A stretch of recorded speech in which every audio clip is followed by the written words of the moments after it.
Hi guys, myself Deepak Kondalia. In this lecture, we will study about the distance and displacement. Now, starting with the concept distance, either it is called the path length. तो friends यहाँ पे first of all we have to study about distance और a path length. थोड़ा सा ऊपर आ गया, रब करके फिर से लिख देते हैं. डिस्टेंस और पाथ लेंथ. एनी ऑब्जेक्ट मतलब होता है कि any object covers the total distance, मतलब कि पूरी जो जर्नी होती है, जर्नी के अंदर जो भी टोटल डिस्टेंस कवर करते हैं, that is called the distance, either it is called the path length. आप डिफाइन कर सकते हैं any object covers total distance during the journey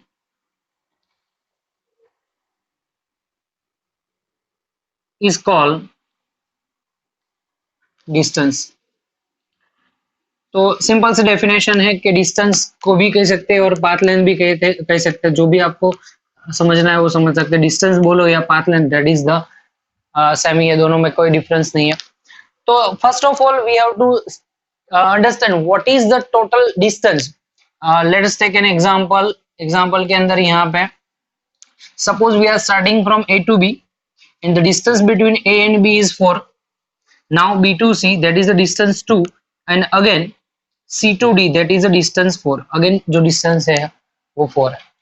तो यहाँ पे आपको टोटल पाथ लेंथ फाइंड करना है. पाथ लेंथ जो भी मिलेगा आप एग्जांपल के साथ लिख सकते हैं. Path length is equal to AB plus BC plus CD.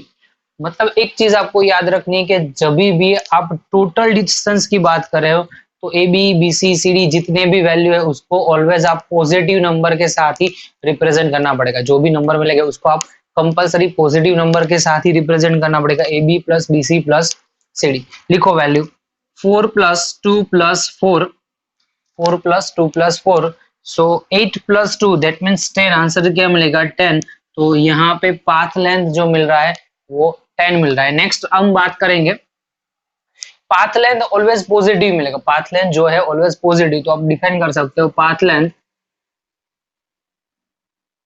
Always positive.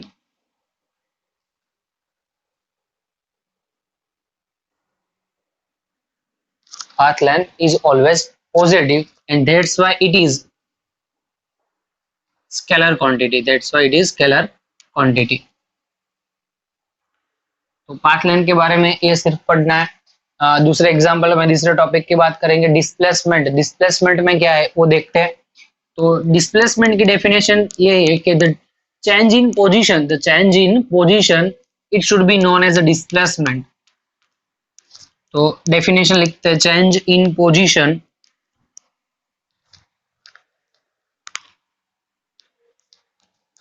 It is called the displacement. लिखो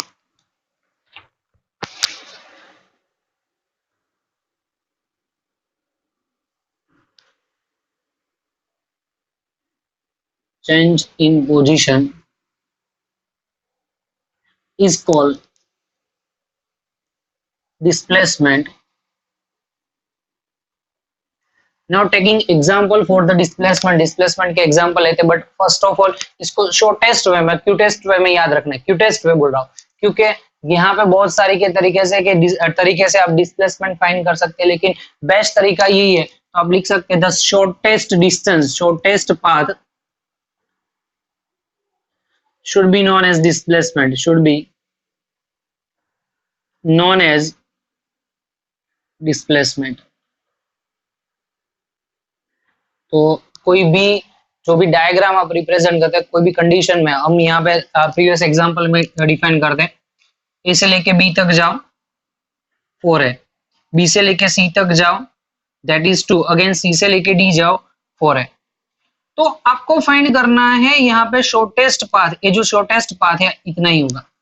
मैंने बताया कि कभी भी आप शॉर्टेस्ट पाथ के बारे में डिफाइन करते हो तो शॉर्टेस्ट पाथ मतलब फाइनल इनिशियल पोजीशन और ये फाइनल पोजीशन, उसको डायरेक्टली लाइन सेगमेंट से जोड़ दो तो ये वैल्यू मिल रही है. तो देखो यहाँ पे BC है तो एक पॉइंट में यहाँ पे B डैश डिफाइन कर दूं तो B dash D that also to ये डिस्टेंस CD4 है। यहाँ पे ये जो पूरा डिस्टेंस है, सॉरी गलत लिख दिया, 4 नहीं, ये सपोज 8 ले लेते हैं, सपोज क्या करे 8 ले रहे। ओके तो नीचे का डिस्टेंस CD है, थोड़ा एग्जांपल चेंज कर, नीचे का डिस्टेंस CD है तो यहाँ पे ये 4 है तो ये भी 4 हो गया, तो बाकी A dash B dash that is also 4, उसकी वैल्यू भी क्या मिलेगी 4। याद रखना है कि हमने A to B जो डिस्टेंस लिया है that is total 8, A to B that is total 8, B to C2 C to D 4। Okay हमको फाइंड करना है displacement from the point A and D, तो final point D initial point A, directly line जोड़ दो तो that is the shortest path, इससे shortest path दूसरा कोई अवेलेबल ही नहीं है, सबसे छोटा पाथ यही है। ओके वो पाथ डिफाइन कर दिया। तो एक हमने क्या कर दिया कि ये जो वैल्यू है BC की वैल्यू उतनी ही वैल्यू B डैश D की होगी, तो ओके यहाँ पे मिल गया।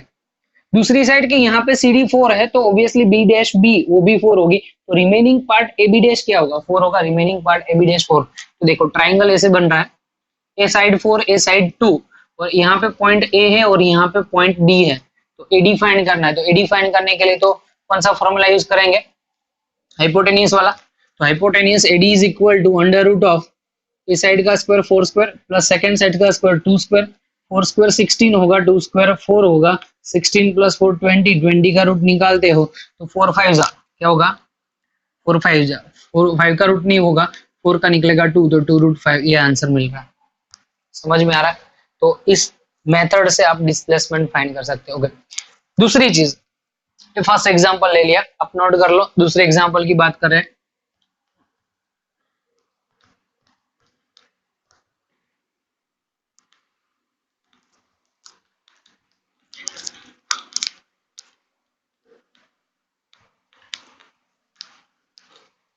सेकेंड एग्जांपल में ऐसा है कि देखो यहाँ पे ओरिजिन है O, ओरिजिन की जो राइट साइड है that is the positive number और लेफ्ट साइड है वो नेगेटिव नंबर। तो पार्टिकल O से लेके A तक आया, पार्टिकल O से लेके A तक आया, तो A का जो पॉइंट है दैट इज द 15 0, मतलब x एक्सिस के अंदर है, तो x एक्सिस के अंदर यहाँ पे जो पोजीशन है, पोजीशन हमने रिप्रेजेंट की that is 15 0।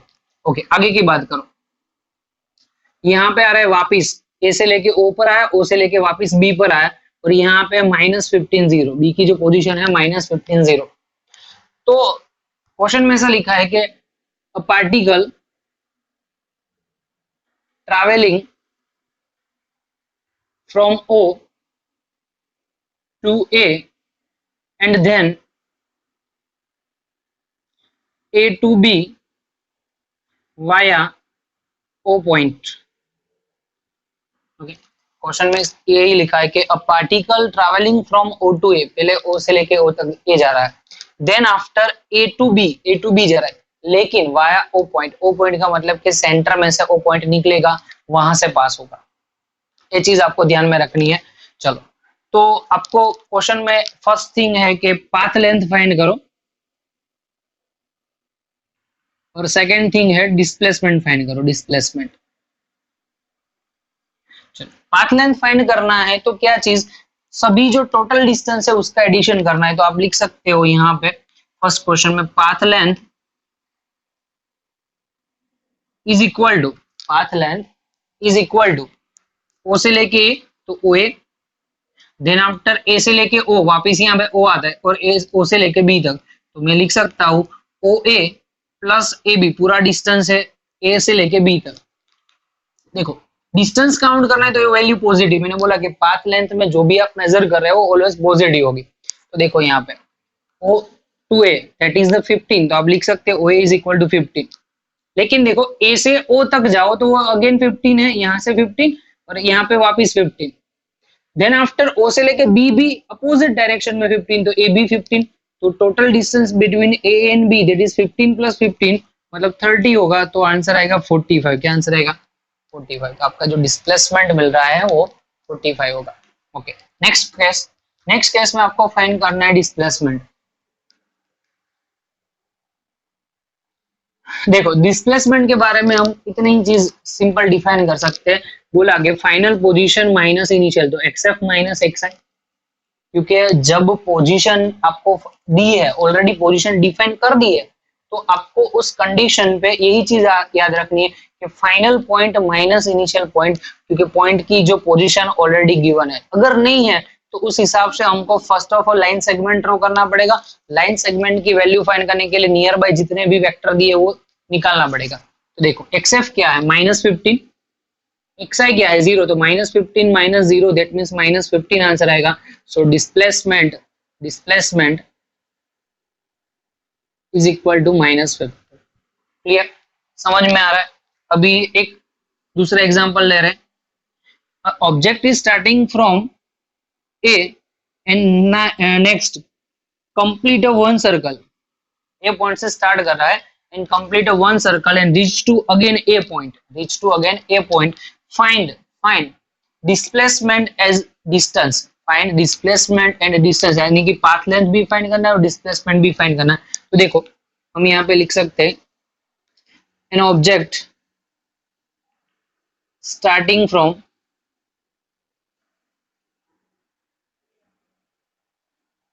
a point and covers complete circle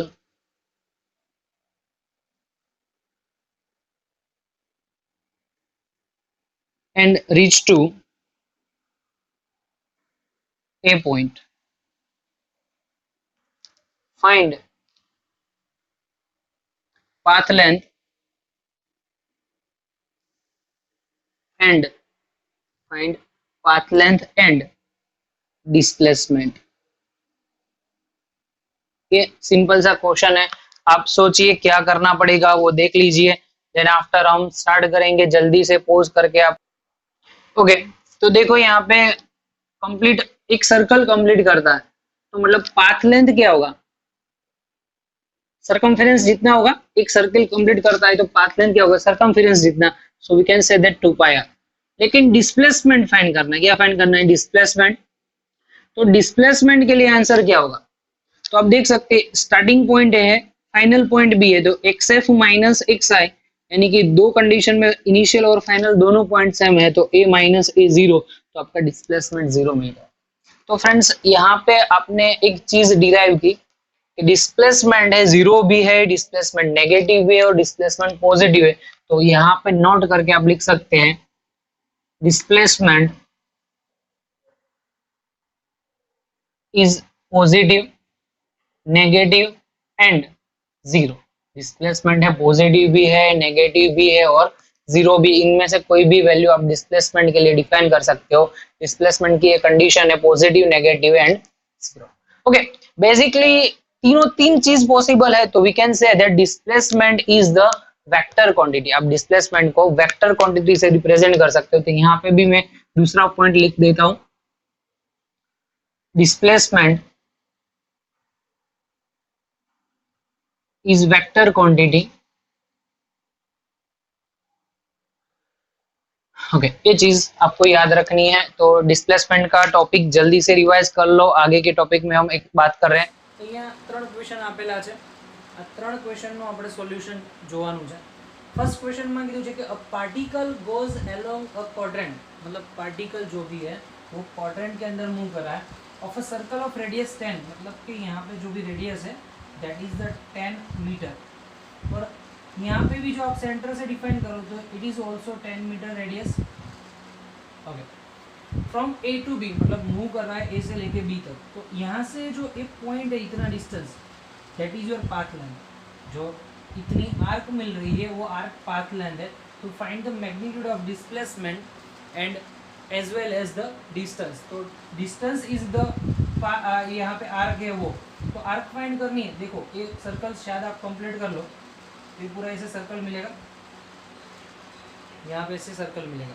तो ये सर्कल का फोर्थ पार्ट है, सर्कल का फोर्थ पार्ट है। तो पहले तो डिस्टेंस लिखते हैं, तो distance is equal to circumference by 4, circumference divide by 4। तो आंसर जो मिलेगा सर्कमफेरेंस का फोर्थ पार्ट, तो आप लिख सकते हो 2 pi R divide by 4, 2 cancel, so pi R by 2।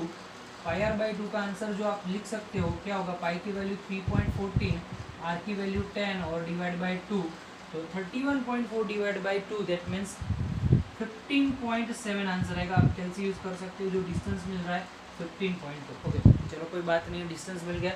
Next is यहाँ पे दूसरी कौन सी चीज़ आपको फाइंड करनी है, डिस्टेंस फाइंड करना है। तो डिस्टेंस फाइंड करने के लिए आपको शॉर्टेस्ट डिस्टेंस चाहिए, शॉर्टेस्ट डिस्टेंस ये वाला।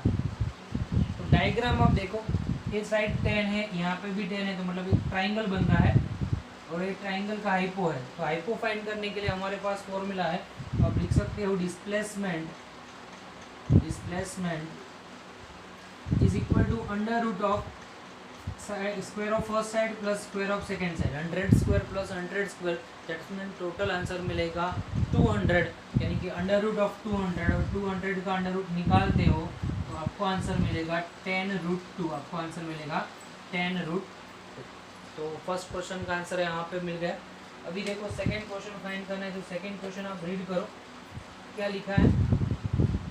A wheel of radius r, मान लो कि एक r रेडियस का यहाँ पे व्हील दिया है, is place on the ground and it's contact point is P, मतलब कि ग्राउंड पे प्लेस किया और यहाँ पे जो कॉन्टेक्ट पॉइंट है that is the P point आपको इंडिकेट कर दिया है।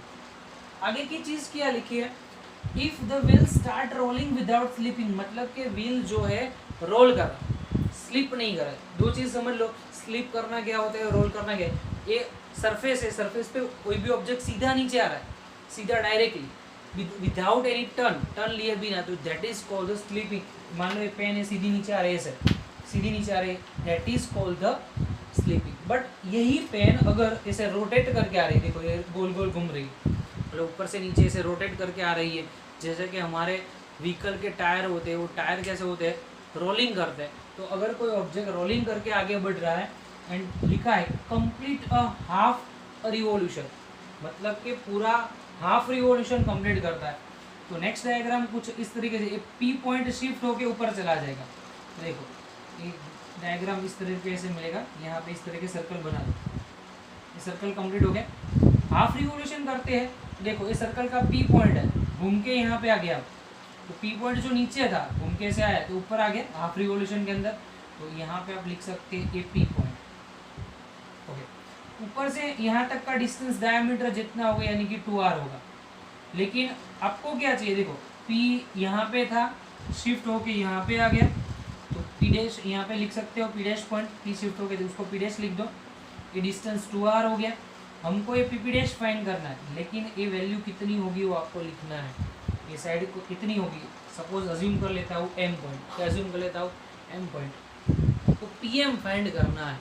तो फ्रेंड सिंपल सी चीज़ है, PM फाइंड करते हो, देखो ये पॉइंट यहाँ पे आया, इसे रोटेट करके नीचे आया, ये पॉइंट P है, तो चलो P पॉइंट यहाँ से उठा के P डैश पे आ गया, तो यहाँ पे मान लो कि Q पॉइंट है, कौन सा है Q, तो Q पॉइंट ऊपर से नीचे आ गया, तो ये Q डैश पॉइंट बन गया। तो ये जो इतनी डिस्टेंस है, ये पूरी आर्क जितना होगा, जो डिस्टेंस मिल रहा है PQ, ये PQ डिस्टेंस कितना होगा, ये जो आर्क मिल रही है उतना, तो आप लिख सकते हैं PM is equal to arc यानी कि जो पूरा सर्कमफियरेंस है उसका हाफ, तो 2πr divide by 2, that means only for answer आएगा πr। ये तो देखो ये PM साइड मिल गई πr और ये P डैश M मिल गई 2r।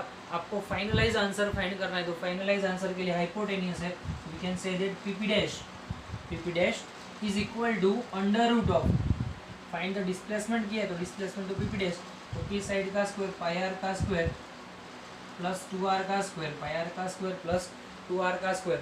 देखो πr और 2r का स्क्वायर निकालते हैं तो r स्क्वायर कॉमन आ गया, देखो r स्क्वायर कॉमन और रूट के अंदर आ गया, तो r अंदर क्या बचा, पाई का स्क्वायर प्लस 2 का स्क्वायर 4, तो r under root of pi square plus 4, ये आपका आंसर मिल रहा है सेकेंड क्वेश्चन का आंसर। ओके, आपको दो आंसर मिल गए इसी तरीके से। चलो नेक्स्ट वन फाइंड करना है, आगे वाला question. Okay, a man has to go 50 meter due north, 50 meter north में जा रहा है, 40 meter due east, 40 meter east में जा रहा है, and 20 meter due south, 20 meter south में जा रहा है। देखो मैन की पोजीशन हम यहाँ पे रिप्रेजेंट करते हैं, मैन गो 50 मीटर ड्यू, तो कंडीशन लिखो east west north and south. देखो एक कंडीशन आपको पहले एक्सप्लेन कर दूँ। मैं यहाँ पे खड़ा हूँ, मेरे जो सामने की एग्जैक्ट स्ट्रेट लाइन है उसको आप नॉर्थ बोलेंगे। बहुत सारे बच्चे बोल रहे हैं कि नॉर्थ यानी कि ऊपर है। याद रखना, नॉर्थ कभी भी ऊपर नहीं होता है, नॉर्थ एग्जैक्ट हमारे सामने ही होता है। इस साइड को मैं ईस्ट बोल रहा हूँ। ओके, आपको यहाँ पे डायग्राम देखो, यहाँ पे ये साइड ईस्ट है, देखो ये साइड वेस्ट है, ये साइड वेस्ट है, तो मेरी आगे की डायरेक्शन नॉर्थ और पीछे की डायरेक्शन है वो साउथ होगा। क्लियर कॉन्सेप्ट, क्लियर समझ में आ रहा है? तो पहले बंदा जो है man has to go 50 meter due north, ऊपर की डायरेक्शन में नॉर्थ में 50 जा रहा है। देखो यहाँ से यहाँ तक का डिस्टेंस 50, ओ ये पॉइंट ए लिख दिया। Then 40 meter due east, 40 meter east में जा रहा है, इस पॉइंट का नाम लिख दिया B. And 20 meter due south, 20 meter due south, यहाँ पे 20 मीटर साउथ में है। क्लियर? तो ये डायग्राम है, 50 ऊपर जा रहा है, 40 ईस्ट में जा रहा है, और नीचे जो आ रहा है, नीचे यानी कि आपको जो पीछे बैकवर्ड डायरेक्शन में आ रहा है, बैकवर्ड में 20 आ रहा है। तो फाइंड मतलब कि साउथ टू रीच काफे, मतलब होम से लेके काफे तक पहुंचता है। मतलब यहाँ पे ओ होम है और last point C that is the cafe, तो काफे पे पहुंच जाता है। तो what distance he has to walk to reach the cafe, मतलब काफे तक पहुंचने के लिए जो डिस्टेंस है वो आपको फाइंड करना है। डिस्टेंस लिखते हैं। First of all distance is equal to total positive distance, मतलब कि O A plus A B plus B C, 50 40 20, तो आप लिख सकते हो 50 plus 40 plus 20, so answer is 90 plus 20 110 metre. क्या आएगा? 110 मीटर। चलो क्या मिल गया आपको? डिस्टेंस। अभी फाइंड करना है डिस्प्लेसमेंट, वो ई हैज़ टू डिस्प्लेसमेंट, मतलब डिस्प्लेसमेंट कितना हो गया होम टू काफे का डिस्प्लेसमेंट। देखो ये पॉइंट ओ, यहाँ पे सी, शॉर्टेस्ट पाथ ये मिलेगा, शॉर्टेस्ट पाथ ये मिलेगा। तो देखो साइड में डिफाइन कर रहा हूँ, ये 50 है, ये 40 है, यहाँ पे 20 है, तो ऑब्वियसली ये साइड भी 20 की होगी, ये साइड 20 की, तो नीचे की साइड कितनी होगी? 30 की।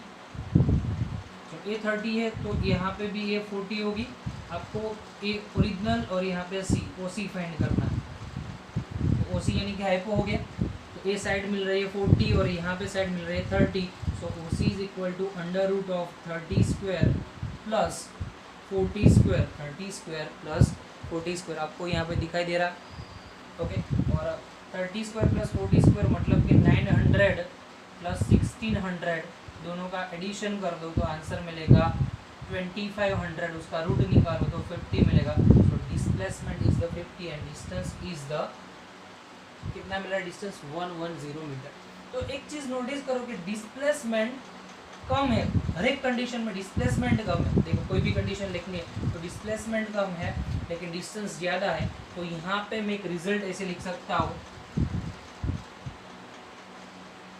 डिस्टेंस इज ग्रेटर देन और equal to displacement, distance is greater than और इक्वल टू डिस्प्लेसमेंट। ये चीज़ आपको याद रखनी है,